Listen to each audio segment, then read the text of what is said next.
Everybody shout! Having done a few 100-kilometer ultra races, another 100 kilometers doesn't feel like much. But nature can always prove you wrong. The Ninghai 100 is an UTMB race in China. On paper, it doesn't sound very tough. 103 kilometers, just under 5,000 meters of total elevation gain. There are no very big mountains to climb or hours-long descents to go through. Allegedly, the conditions look just like those in Hong Kong, my hometown. So before the race, I didn't have much concern about trail conditions. I was much more worried about my possible stomach issues during the race. The race starts at 6 p.m, which was a very reasonable time given the distance. The organizers arranged for buses to take runners from Ninghai Center to the start line. The whole thing was very efficient. Runners arrived 30 or 20 minutes before the start, just enough time to go to the toilet without too much pointers hanging around. The atmosphere was full of energy, just like any other UTMB races. This was my first time running in mainland China. Everything seemed top-notch so far. The weather was not particularly wonderful. It's overcast with a bit of rain overnight, but according to the forecast, it was getting from rainy to cloudy conditions. So I anticipated everything to go drier and drier throughout the day. The first 9 kilometers or so was very runnable, mostly on tarmac or hard surface, passing through quite a few villages.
After the first checkpoint, I quickly found out that it was really the descents that were challenging.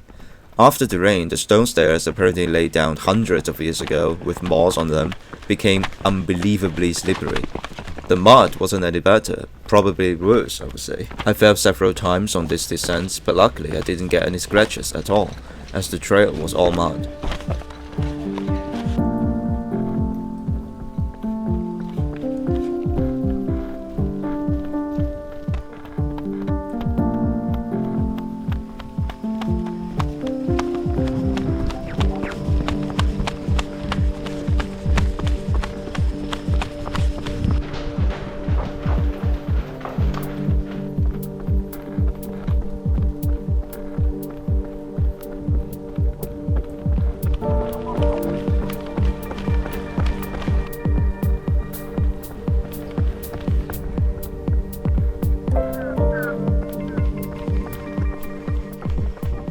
On the first big climb between CP1 and CP2, there was a big traffic jam. There was a long chain of people in front of you. It's hard to go fast and get ahead. I was definitely going slow on this uphill, but perhaps it's a blessing in disguise.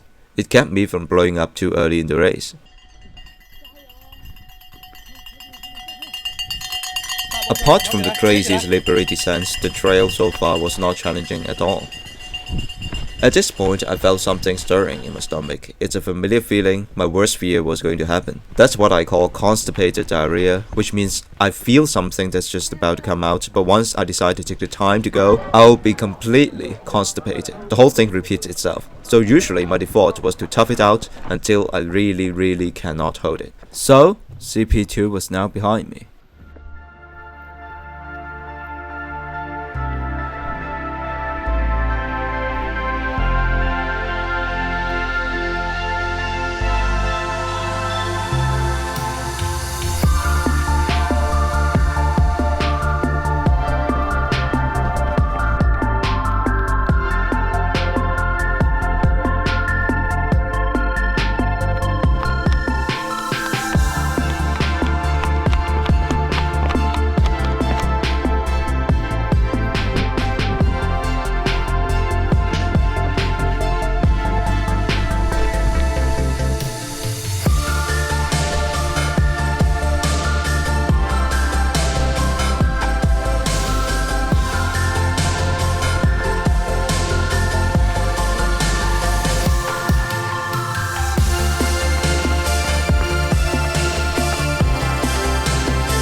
From CP2 to CP3, my stomach was churning the whole way. Once the aid station was closed, I decided to go to the next toilet, even though I didn't think it would work. But you never know if you never try. The next toilet was clean-ish, but was completely open for everyone to see. But in my conditions, I couldn't care that much. After 20 minutes, I got my stomach issue at least stabilized for the time being.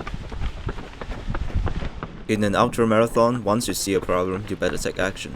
This advice turned out to be true this time at least. But perhaps I should have waited for another kilometer until CP3, which had a newly built toilet.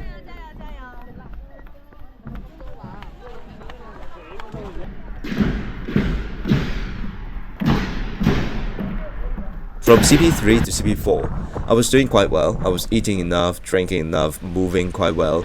I felt like I could go on like this forever, which was usually what you want to feel in an ultra marathon. The aid stations in this race were well stocked with different kinds of food, sweet or salty. You should be able to find whatever you want or need. Although the organizers asked us to bring our own utensils, it turns out each aid station had paper bowls and chopsticks or bamboo skewers for you to eat with. Not so environmentally friendly, but very convenient.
Just out of CP4, it was a muddy steep descent. I had a big fall. Luckily, there was a river crossing around 1 kilometer ahead. My shoes got soaked, but at least I washed off the mud. From CP4 to CP5, it was an up, down, up combination. Almost 1,000 meters of total elevation gain. Going uphill was my forte, at least around the pack of runners I was running with. But after the fall, I was in a rather low point. So I was just following along and went uphill in a much slower pace than I would have liked.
It took me just under 8 hours to arrive at CP5, which was almost the midpoint in distance, with around 2,000 meters of total climbing to go.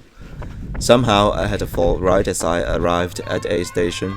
The medics there insisted to clean up the wounds on my legs for me, but soon they would be covered in mud again. The next aid station was the one where I could get back my drop bag, which wasn't much. I only put up a new pair of socks in it and a new t-shirt, but at least it was a symbolic point in the race. From CP5 to CP6, it was mostly downhill, very runnable, nothing slippery, but as with a large part of this race, there were no spectacular views to look at, so the running became a little bit tedious. Although I was a little bit tired at this point, I guess things would only get easier from now on. But how wrong I was.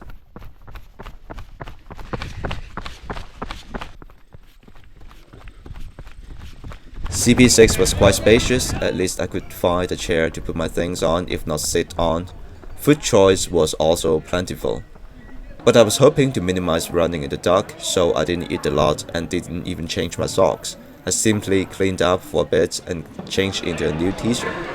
And then I was off, but somehow I still spent almost 20 minutes at the aid station. Once out of the aid station, it started to rain. It's getting heavy, and it didn't look like it's going to end soon. Some other runners were wondering if the race would be cancelled, some wishful thinking there. Ahead of us was a big climb with an aid station in the middle. Usually I would go slowly along with other runners, but I was soaking wet in the rain and it was getting cold with the wind. I had a waterproof jacket, but I didn't want to put it on in such condition, so I decided to push myself a bit on the uphill to keep myself warm. It was working. I didn't feel cold and I passed quite a few people on my way up. But on my way up, I already knew what the problem would be. If the way down was just like the way up, it's going to be extremely slippery. Unfortunately, I was more than right. Once I reached the top, the volunteer up there told me there would be a 130 meters long, very slippery trail downhill. A very precise estimation of distance. It was indeed very slippery. I didn't bring my poles, but people with poles were basically skiing down or sliding down rather than walking. What the guy at the top didn't tell me was that the rest of the race was basically all mud with zero traction in the rain. It was so slippery to the point that you could not really run even on flatter parts of the trail. My shoes were completely covered in mud and the lugs under my shoes created no friction with the ground at all. The organizers of the race in fact had very detailed descriptions of the trail available on their website. They warned us that this part would be very slippery in the rain. I had been a little bit worried about this before the race and wondered if I should bring along my poles just for this kind of conditions. But eventually, given that the weather was forecast to get drier and drier throughout the day, I decided not to bring the poles. But going without poles was literally impossible. At one point there was a very steep but also very short climb on mud. I slid backwards again and again. I was on all four, but it was just too slippery. Every time I tried to move up, I slid further back. I spent several minutes like that, moving backwards in utter despair. Several runners with poles passed me by. At this point, a female runner offered to lend one of her poles to me. With one pole in hand, I could grab onto some very thin bamboo tree trunks on the side to pull myself up. The other side of the small hill was also crazily slippery. Luckily, the volunteer stationed there found a stick in the bushes for me, so I carried it for the last 20 kilometers of the race. Although I still fell many times along the way, without that stick, I don't think I could have finished the race. The muddy trail was very demoralizing. Usually I was the only person cursing out loud on the trail, but many fellow runners were doing exactly the same. My spirit was utterly defeated by the mud, so I became a bit loose with my eating in the last few hours of the race. I could feel my energy dropping to a very low point, but I was not chasing after a time goal anymore. Crossing the finish line was already an achievement. I felt terrible. I was not in more physical pain than I would have in another 100 kilometers race, but the mud was just madness. I fell so many times, at one point even hit my head. At the end I finished several seconds over the 18 hours mark. This was definitely the most challenging ultra I'd ever run. Fortunately, it was only 100k instead of 100 miles. Otherwise, I don't think I could have finished the race. I guess we could just never outrun the caprices of nature.